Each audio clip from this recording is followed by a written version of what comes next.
Hello, it's been a long time. I don't have my mic. I just got out of the shower. Things are a mess, but I figured I owe you a garden tour at the very least. It is June 14th, 2026. A major update, we finished the sod. The tires are still there, and we finished the greenhouse.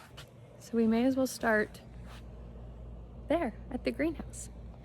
Here is the greenhouse. It is a box with a slanted roof. I am planning on putting a garden bed on the side here all the way around. Those are the plexiglass windows from my old greenhouse, and it is basically the exact same size, just taller. So I kept the U-shaped bed inside. And yeah, we updated the rock, we added more rock, but this is what we're working with. Way more room in here. Like, I would say height-wise, this panel was like the entire side. Like yeah, probably this tall, and then it was a pitched roof. So we are swimming in room now, vertically.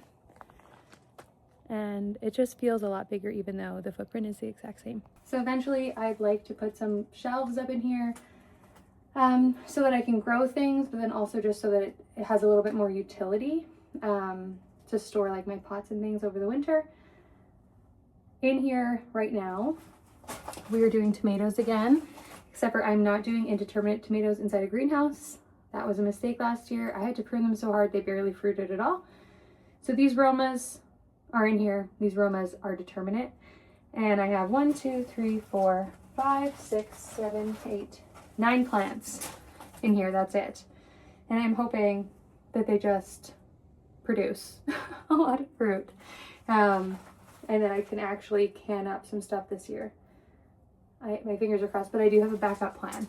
This tray of tomatoes, which is suffering because I was just on a trip for the last few days, so they dried out considerably. These tomatoes I'm going to be putting in the ground. They're indeterminate. They're Amish paste tomatoes. So those are my backup plan. This is my English secret garden, my fairy garden. I have not planted it yet this year. I do have some perennials coming up. So I have some daisies there, Shasta daisies. I planted this foxglove and it is not doing well. This is a poppy that came back up, and some anise hyssop, another drought-stricken foxglove right here. I did have Rudbeckia in the back here, and none of them perennialized.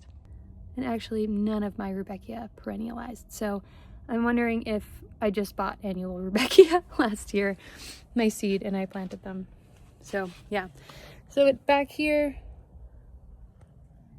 this is all gonna be a secret garden, and I know that I can skirt some zone 4, maybe zone 5 stuff in here.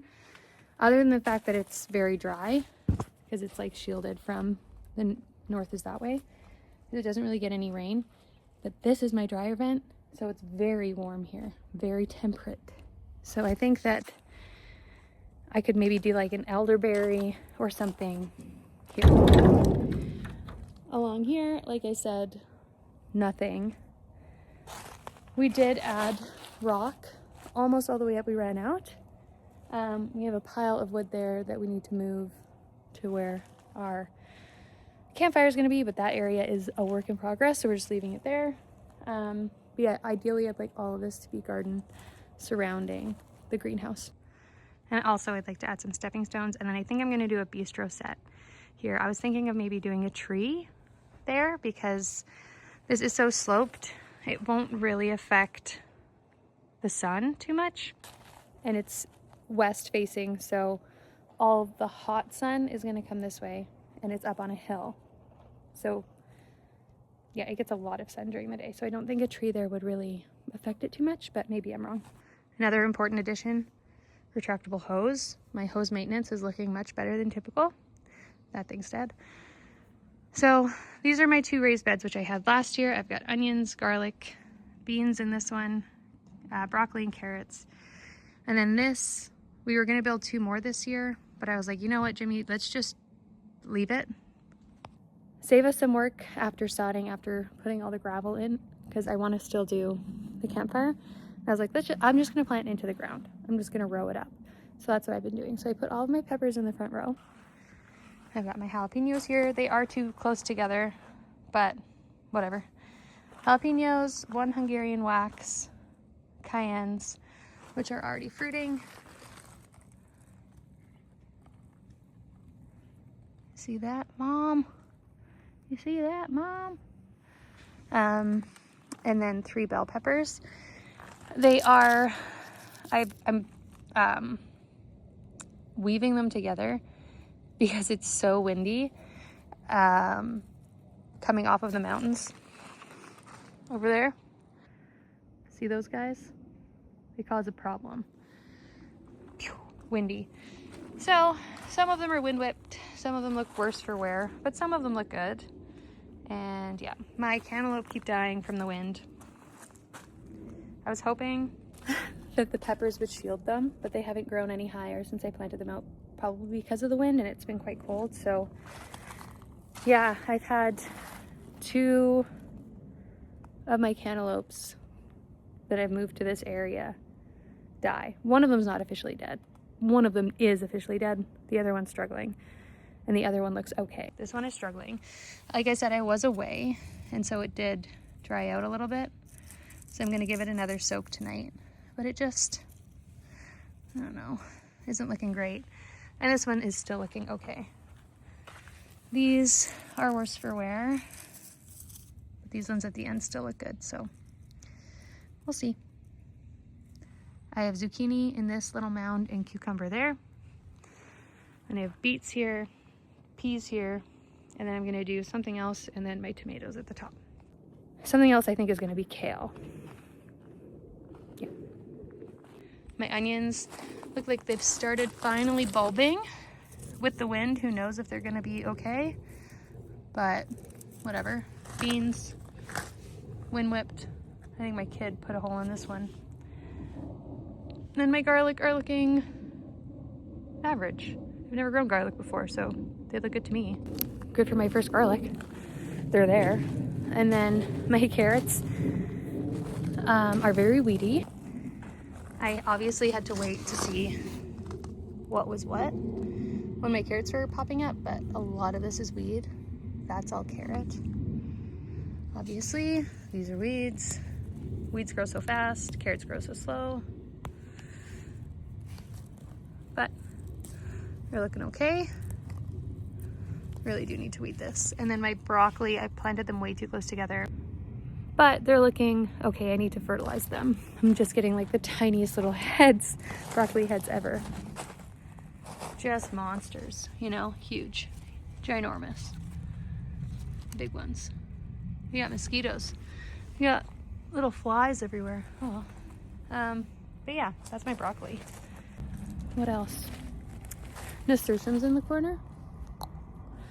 Cuties, cutie patooties. And then we'll go this way. This bed is a work in progress, but I think it will be really pretty one day. I need to weed it, and then I was gonna put landscape fabric down. Don't yell at me. It's very helpful for this area because we have so many weeds existing, and then all of the weeds blow in here. So if I can like create a bottom and work top down, that's kind of helpful for me. Then it's not like coming up, like getting it from both sides. That is a John Davis climbing rose, clematis next to it, stormproof hydrangea. I need to do something with this eaves situation. I'm thinking a cute rain barrel here, and then I can move this hydrangea a little bit. My incredible hydrangea, this grass, bunny-tailed grass that I just put in here because it was dying. Reseed yourself, enjoy. But yeah, it looks terrible. Tulips that are spent. Some cosmos that look like they are absolutely perishing from being not watered for the past 4 days. And some snapdragons with some weeds. These snapdragons I put out here really early and they were diseased. And I was like, if they make it, they make it. And they're just starting to bounce back. Like, look at this guy. He's decided to be a survivor and I'm not gonna let him down, you know? Go for it, buddy. I believe in you. This is a red one. And these ones, we'll find out. These are all my plants that need to go in the ground. It's overwhelming and I almost kill them daily. Mostly cosmos. These petunias that I think are ugly. Yeah. I ran out of steam. What can I say? What can I say? Good news, my tulips came up. I wasn't sure if they would because I have clay soil, but I put sand at the bottom of every hole and they lived and they came up and they were beautiful. So this is the very end of the tulip display. These ones were so cute. They were bright pink doubles. Yeah, so this is all tulips. My pink spire crabapple did not flower this year. Maybe it did, but it was so windy I don't think the flowers made it. This is a Nepeta that was in the pot for too long and almost died. I should probably just trim it back so that it grows normal, but whatever. I have alyssum lining here. Need to add some annuals in here. That is Bells of Ireland. Blue something flower. Looks like a scabiosa, but big and blue. I added a Nanking cherry bush there. So an edible cherry. They're my husband's favorite when he was a kid. So I thought to have them around the fire would be cute because you can just hang out, eat. I've also got a Saskatoon there. That's a red sand cherry I got for Mother's Day. So pretty. I kind of killed it by leaving it in the pot for too long, but how gorgeous is that new growth? It's not doing it justice on camera, but so beautiful. My Saskatoon, and then I have 3 Ivory Halo dogwoods here, and those will grow like hedge-like in theory. We may be adding some aspens here, so I would move those in that case. And then I'm thinking a ponderosa pine in this corner. TBD. Back over here, Nanking cherry. This willow I almost killed last year, but it is coming back with a vengeance. So that's good. My bad. Congratulations on coming back. This is a snow mound spirea, I believe. And this gets quite tall. This gets like 6 feet tall. And it is just gonna fill in, since this grows like a spire, it's gonna kind of fill in the space behind it with this beautiful white flower display in the spring. And then otherwise I think the foliage is quite nice. And it pulls that red color that I'm kind of trying to dot in here with the sand cherry, the pink spire here and there. I love that deep red color. So yeah, just to give you a bit better of a look at that color that I'm talking about. You see that? And then look there, boom, same color, same color. Obviously you don't want too much the same, but it's nice to have that like consistency dotting around through the garden. These are foxgloves I started from seed. I didn't amend this soil, really, I didn't amend it well, and if anything, I didn't amend it at all. And so a lot of the things are just getting planted right in the clay, and they're not doing very well, but that's okay. Whatever, you live and you learn. Weeds are doing well. Weeds are doing great. The weeds love it here. And here I have my mallow plant, my Lavatera, and it is starting to flower, and how beautiful are these? Wow, that throat is gorgeous. It is much shorter than I thought it was going to be, which is quite nice, because I thought it was going to be kind of overwhelming, but it's a nice size. Hey little guy. Hey little guy. Okay, so from here, this is my rose garden. how nice, we need to obviously mow the grass, but how nice is it just to be able to walk not in the mud, not in the clay. I'm loving it. So I copied the Lavaterra here. So these will anchor each side in pink. That's them over there. There. This dogwood nearly killed it. Didn't. Blue fescue grass came back. I've got some alyssum in here along with some weeds.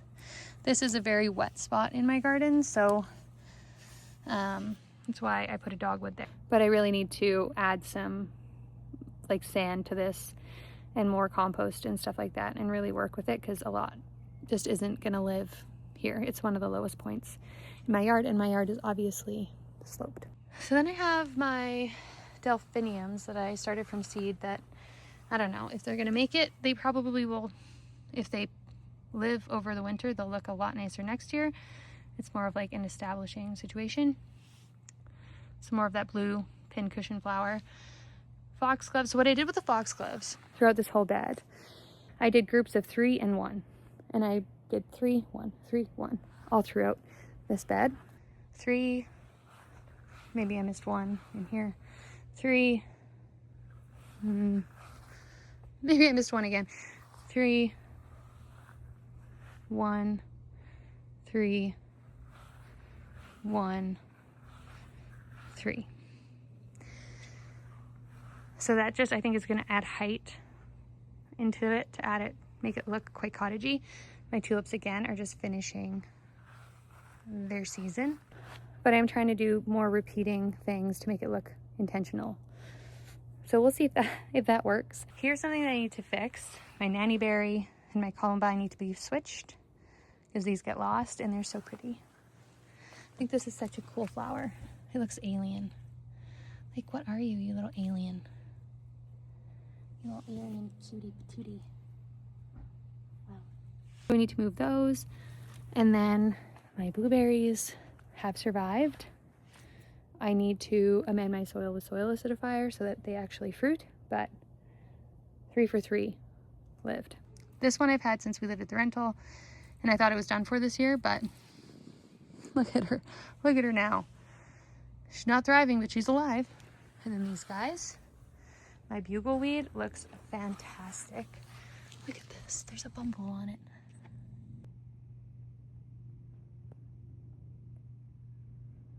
Wow. Yeah, that's one thing that does not mind the clay soil. So I have 2 from last year. 1 there, and I added 1 in right here. I just bought it the other day and planted it. So hopefully next year, this whole corner is just pink bugleweed. Ajuga. I don't know what else it's called. And then my azalea is dead. Need to pull that. Maybe I'll move the nanny berry back. Foxgloves. Yarrow. There. My blueberries here. Okay, this is so fun. Look how many Cosmo seedlings are sprouting everywhere. Can you believe it? I'm 99.999% sure that Cosmos cannot handle the cold, and yet they're popping up absolutely everywhere in my garden. So I'm definitely going to save those seeds because those guys are hardy. Don't mind the weeding that needs to take place. If I didn't do this video now, I never would. This is a columbine, I think. And then this is a lupine, whatever. This is a yarrow that is huge and potentially going to be problematic. My Nepeta, I think this is cat's pajamas or something. Oh my goodness, it looks so good this year. I'm so excited for it to bloom. These tulips are spent. I need to put some annuals around it.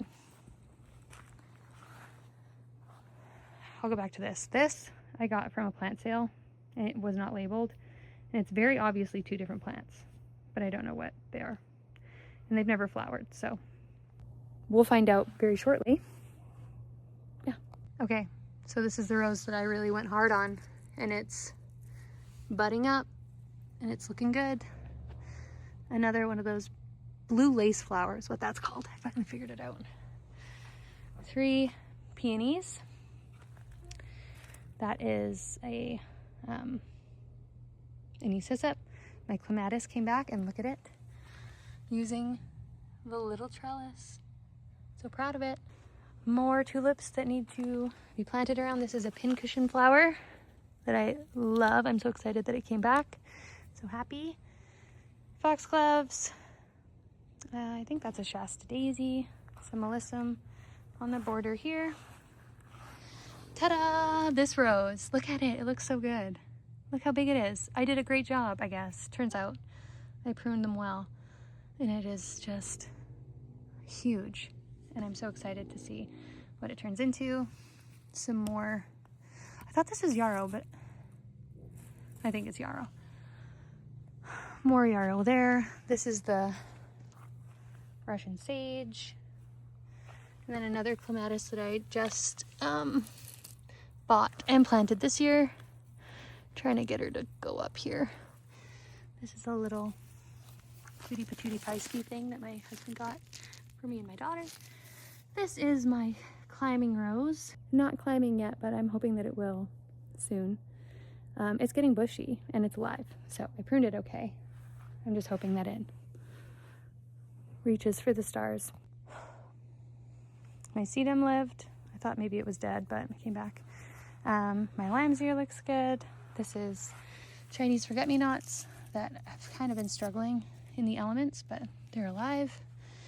More yarrow. My Honeycrisp apple that has not fruited or hasn't flowered, and I don't think it will. Some snapdragons, echinacea, blue lace flower, Russian sage, foxgloves, anisacep, another dogwood that I almost killed, tulips. This is a repeating forget-me-nots and another echinacea. So I need to fill in this area. Everywhere you see tulip, I'm gonna put a Cosmo. Yeah. Oh, I forgot. My one perennial that's looking like so good. My Dichondra Silver Falls. No, what is this? Oh, what is this called? Oh no. Silver Mound Artemisia. And is it ever a mound? It's like a perfect, oh, it's so soft. But it's looking very good. Look how nice it looks with these tulip leaves. Like same kind of glossy, icy color. Okay, and this is my biggest work in project area. My maple died. It survived until the spring, and then we had 100-kilometer-an-hour winds, and it died, so I need to take it out. I also planted a false spirea, and the wind is killing it. I need to weed it. I need to put in weed fabric, weed landscaping fabric, put more dirt in it because it's all clay, and then finally plant things in it. So it was like my favorite bed, and now it's my most neglected space and the space that I'm most embarrassed about, but whatever. It is what it is. So the plan is, you can see I have bleeding hearts here that came up. It's hard to, yeah, obviously you can see between all the weeds, but this is a bleeding heart that I planted from like I think I got them at Costco. They came up. So bleeding hearts. This hosta I'm going to put in the ground. I have a heuchera that is barely alive, but breathing. And then, oh look,